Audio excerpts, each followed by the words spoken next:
কথায় আছে, মায়ের মতন আপন কেউই হয় না, আর মায়ের স্থান কেউ দখল করতে পারে না।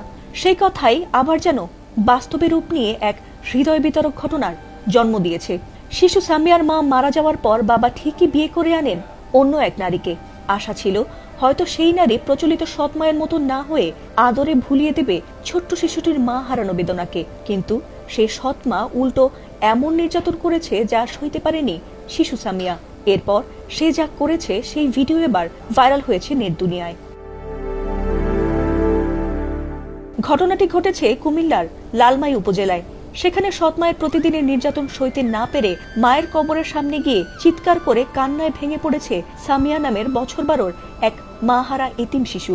আর সেই হৃদয় বিতারক ভিডিও দ্রুতই ছড়িয়ে পড়ে সামাজিক মাধ্যমগুলোতে। কুমিল্লা নিউজ নামের একটি ফেসবুক পেজে প্রকাশিত ভিডিওতে দেখা গেছে মেয়েটি মায়ের কবরের পাশে বসে কাঁদছে এবং অসহায়ভাবে বলছে, আপনি কোথায়, আমাকে কেন রেখে গেলেন, আমাকেও আপনার কাছে নিয়ে যান।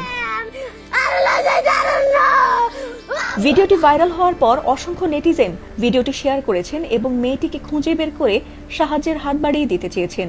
এমনকি অনেকেই প্রশাসনের দৃষ্টিও আকর্ষণ করেছেন। আর তাতেই ঘটনাটি আমলে নিয়ে দ্রুত ব্যবস্থা নেন লালমাই উপজেলা নির্বাহী কর্মকর্তা উম্মে তাহমিনা মিতু। পরবর্তীতে মঙ্গলবার শিশুটিকে সহ তার সৎমা আয়েশা আক্তারকে উপজেলা নির্বাহী কর্মকর্তার কার্যালয়ে হাজির করা হয়। এ সময় তিনি দেশবাসীর কাছে ক্ষমা প্রার্থনা করে ভবিষ্যতে এ ধরনের আচরণ না করার প্রতিশ্রুতি দেন।